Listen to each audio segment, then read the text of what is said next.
Last year, I made a video talking about the Imagine series of games for the DS and Wii, and the slew of girly shovelware that followed in its wake. We talked about how some developers seem to put very little effort into games targeted at girls, and tended to create very shallow games that overly relied on stereotypically feminine topics like fashion or cooking. However, I did also mention in that video that there are some games that contain more traditionally feminine themes but are still genuinely good games, so I'm going to talk about those games today. As mentioned in my previous video, the late 90s was when we started to see a push for including women and girls in what had traditionally been seen as a male hobby. Game designer Brenda Laurel thought that girls weren't playing games not because they were uninterested in gaming, but because they were interested in the games that were out there, and sought to develop games with them in mind. She founded the studio Purple Moon that went on to create two different series of CD-ROM games, Rocket and Secret Paths. However, these games didn't find the success that Laurel had anticipated, and Purple Moon shut down not long after. Around this time, another game was being developed that didn't necessarily have girls in mind, but ended up being a hit with them nonetheless.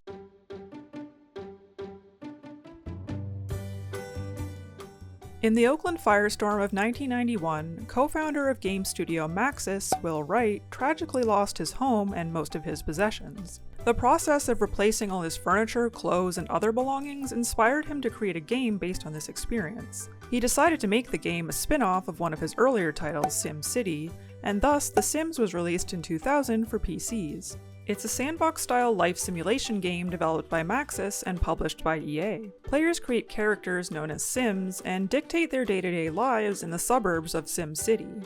The Sims' looks, personality, goals, and skills can be customized, as well as their environment and their relationship with other characters. Sims can work to earn simoleons that they can use to purchase furniture, clothing, and other items, have hobbies, get married, have children, set the kitchen on fire, die.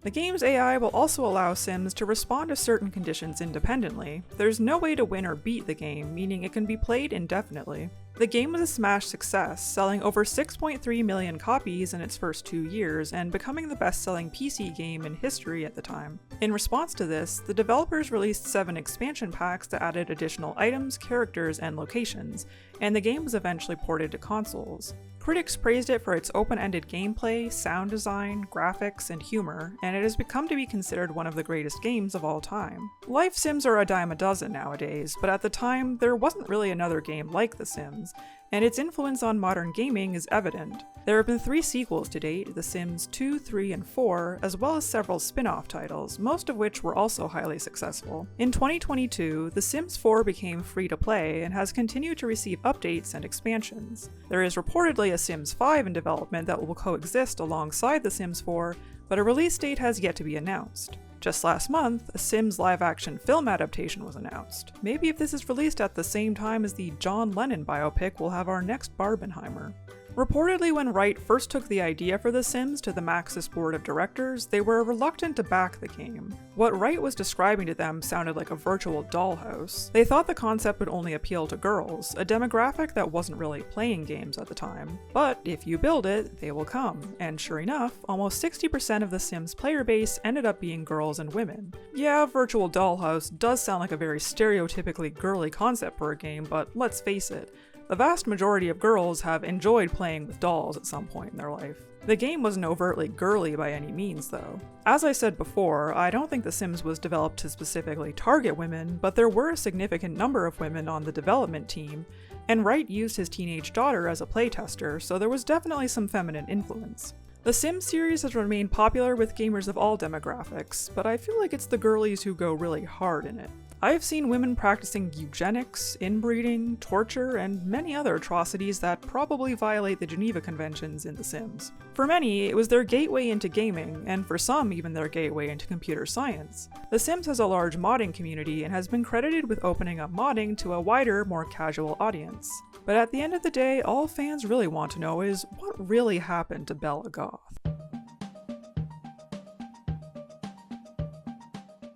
around the same time that The Sims was being developed, another simulation game was being conceived by Nintendo over in Japan. This game was released in Japan in 2001 as Dobotsu no Mori, which translates literally into Animal Forest for the Nintendo 64. Later that same year, it was updated and re-released for the GameCube. This version was then localized and released internationally between 2002 and 2004 as Animal Crossing. The game follows a human character who moves into a village of anthropomorphic animals.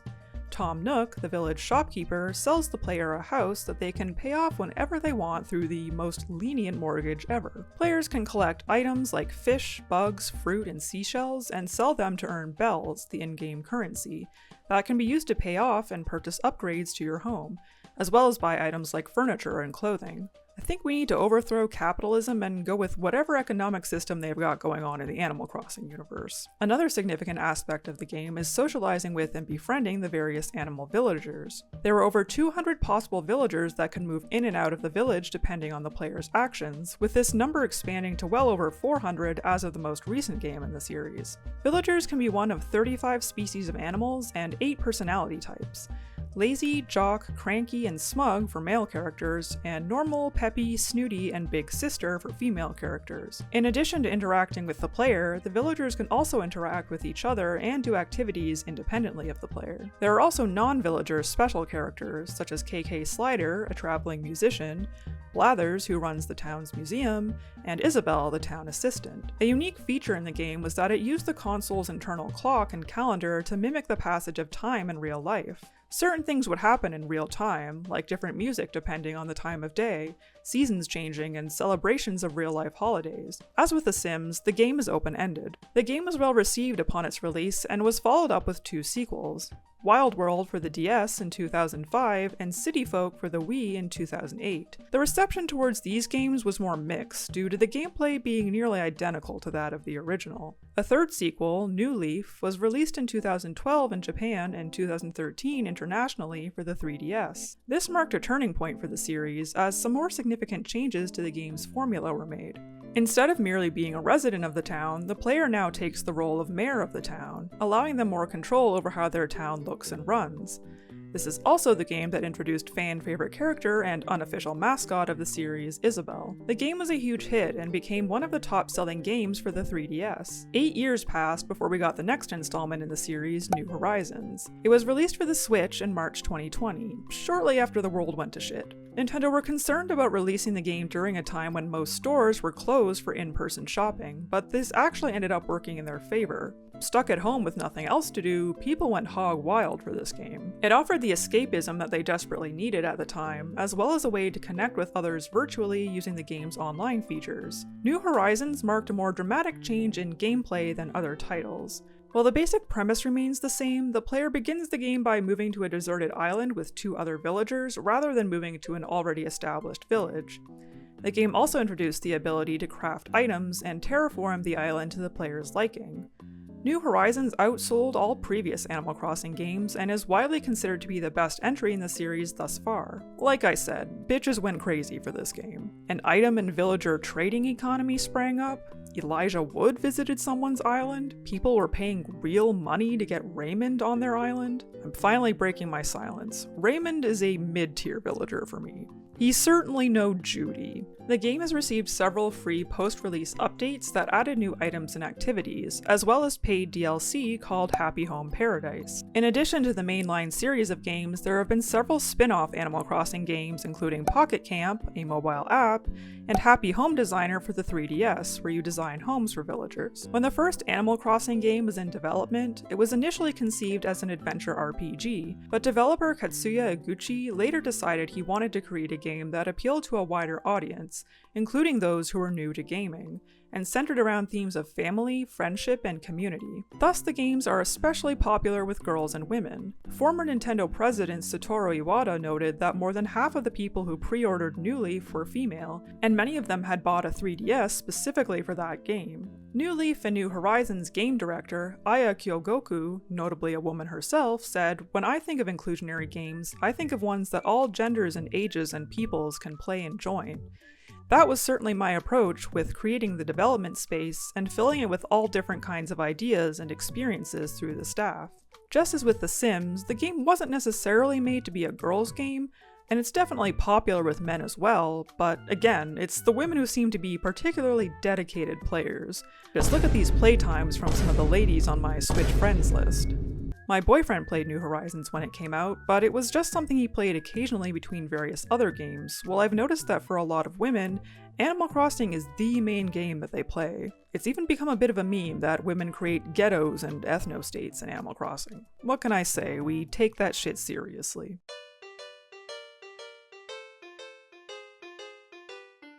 As I touched on in my girly shovelware video, the DS era was when developers really started digging into the largely untapped potential of games made for girls. And this is largely due to the influence of one game in particular, Nintendogs. Unfortunately, this also means it's partially to blame for shit like Let's Ride Friends Forever, but unlike that game, Nintendogs is actually good. It was released in 2005 as 3 different versions: Dachshund and Friends, Lab and Friends or Shiba and Friends in Japan, and Chihuahua and Friends. Players can adopt puppies with different available breeds depending on the version, and care for them, play with them, teach them tricks, take them on walks, and enter them in competitions, mostly using the touchscreen and microphone.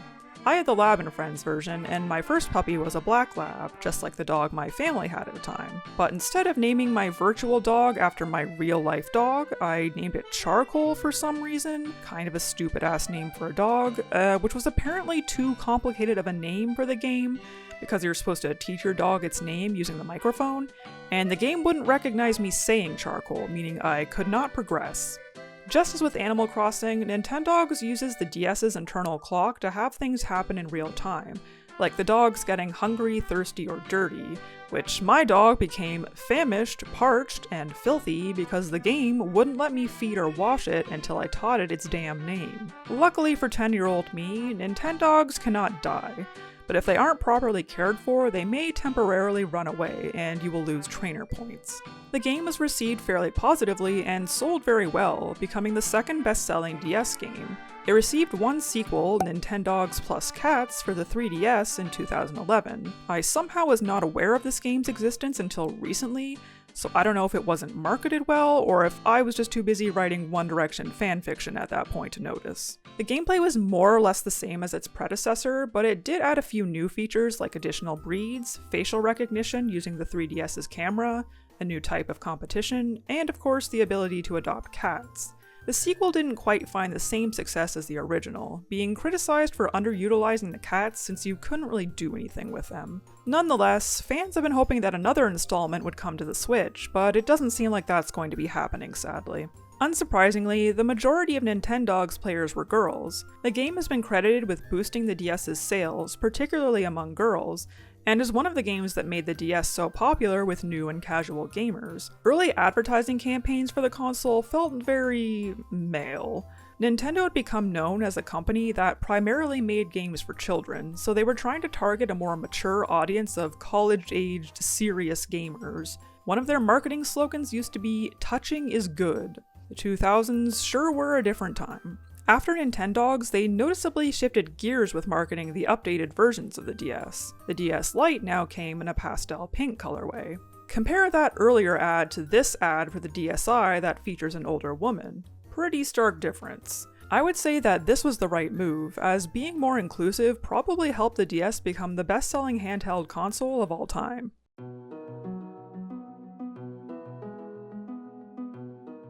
All the series we've talked about so far began 20 or more years ago, which may lead you to wonder whether there are any more recent original games that have been a hit with the ladies. Well, you'll be happy to know that there sure are. Stardew Valley has been an absolutely massive game since its release in 2016. It's a farming life sim created by a one-man development team of Eric Barone, aka ConcernedApe. It was initially released on Steam for PC and has since been ported to consoles, Mac, and even mobile devices. In Stardew Valley, you play as a character who has inherited their recently deceased grandfather's farm, located outside a small village called Pelican Town in the titular Stardew Valley. When they arrive, the farm is in disrepair, and the player is tasked with getting it up and running again by growing and selling crops, so they can purchase new farm buildings and equipment and eventually raise livestock. Players can also fish, mine, craft, cook, forage, and socialize with the townsfolk, including pursuing romantic relationships with certain characters. As with the other games discussed so far, the game is open-ended.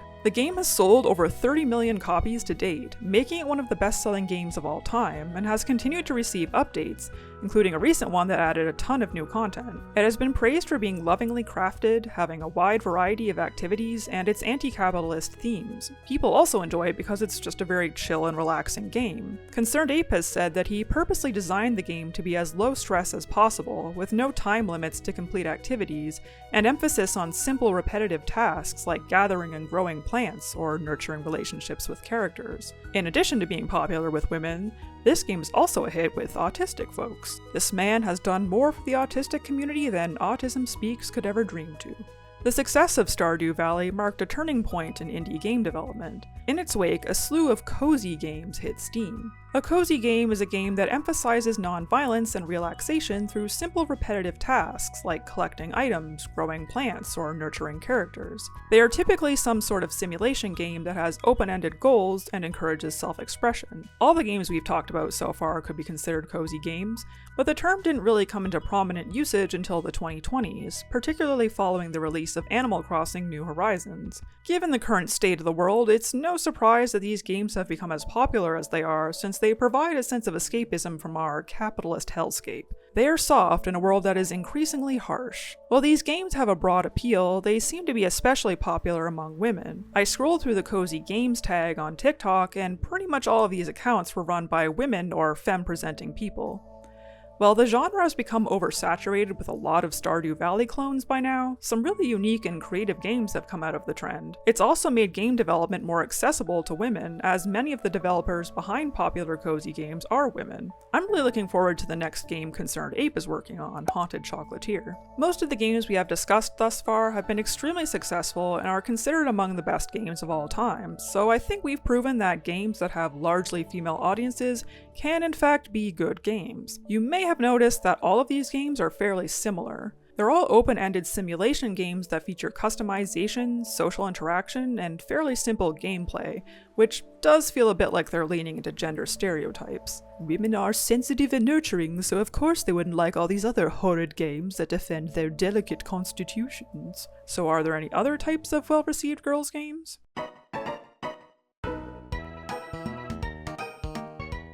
In the distant year of 2005, Nintendo released yet another Mario game for the Nintendo DS, except this time they flipped the damsel in distress trope that they had used in pretty much every mainline Mario game prior to this on its head.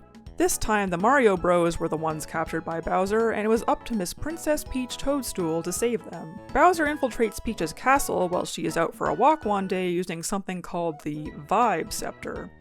Kind of a sus name, but it's probably just a weird Oh, it kind of looks like... Okay, probably just a coincidence. Wait, they said what at the end of the game? Apparently the Vibe Scepter has the ability to control people's emotions. I bet it does. Peach is tasked with traveling to Vibe Island to rescue Mario, Luigi, and the Toads, and Toadsworth gives her a sentient parasol named Perry to aid her in her quest. Like other Mario games, Super Princess Peach is a platformer featuring the usual enemies, except they've been affected by the Vibe Scepter, and their emotions are flying out of control. Peach can defeat them by jumping on them or whacking them with her parasol, which can be given various upgrades throughout the game.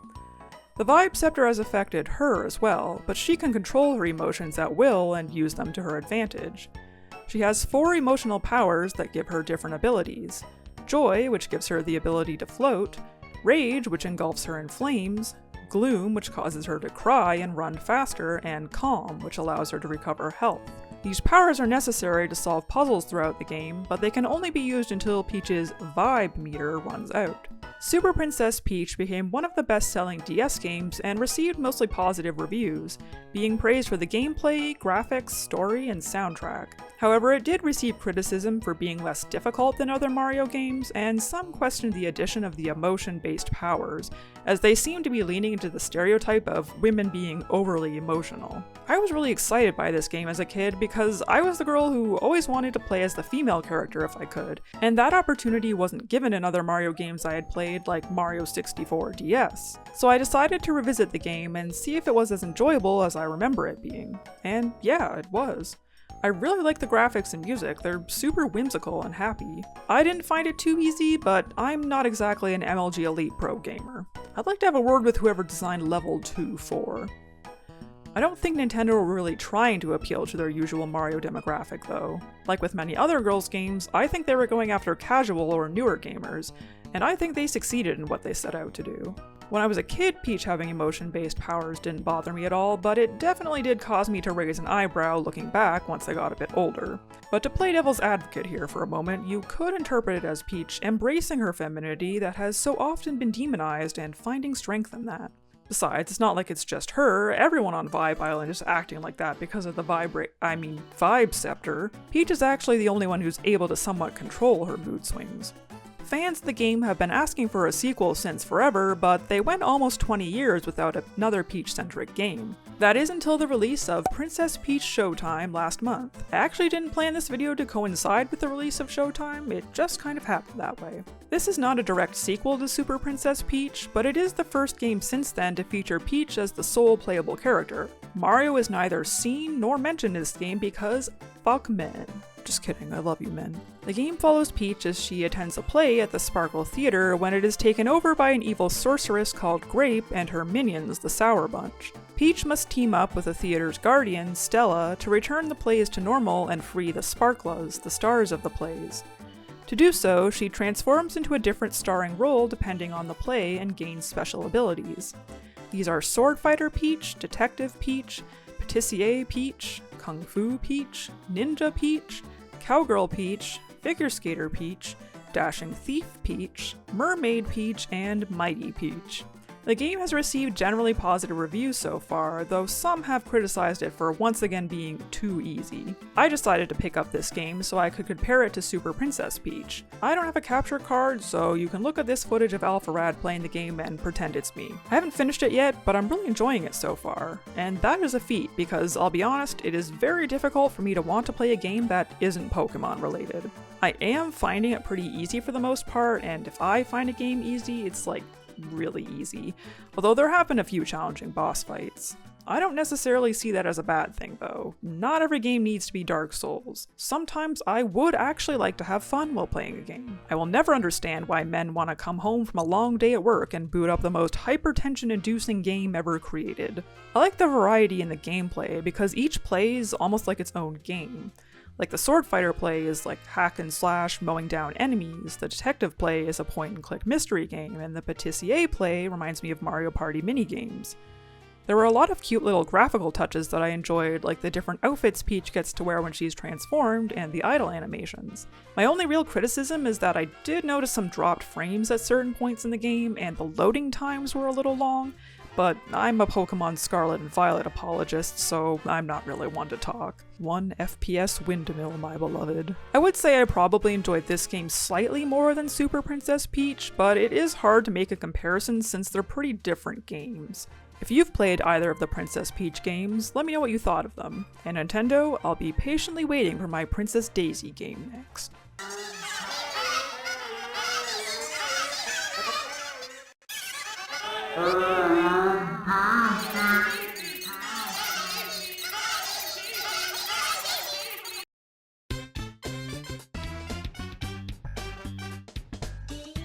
Thankfully, games for girls aren't all just shovelware slop.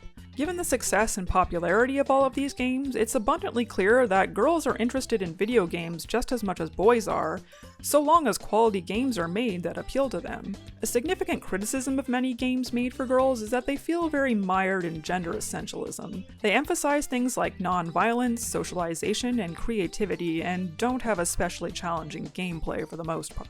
While a lot of women love these kinds of games, I don't think these are the only kinds of games women are interested in. As I touched on in my previous video, games like Pokemon and Valorant also have significant female player bases. Still, games for girls have come a long way since the 90s, and series like The Sims and Animal Crossing have broadened the horizons of what video games can be and who can enjoy them. They've certainly made huge strides in creating a more inclusive gaming industry and community. And while I have talked about all of these games as being girls' games, they by no means were made only for girls or have only female players. I know men who have played every single one of the games mentioned in this video, and that's because I think the best games for girls, or just games in general, aren't stuck on targeting one very narrow demographic. They have a broad appeal. They can be enjoyed by gamers of all demographics, new and old, skilled and not so skilled. I think Breath of the Wild is a great example of this. You can play the game traditionally if you like your games to provide a challenge, or you can ignore the main story entirely and dress Link up in funny little outfits, cook gourmet meals, or use the game as a horseback riding simulator. Let's ride Friends Forever Could Never. Sorry Zelda, you're on your own. As always, thanks for listening to me ramble. If you enjoyed the video, don't forget to smash that like and subscribe button. Everyone who likes gets an extra hour with the Vibe Scepter. I'll catch y'all in the next one.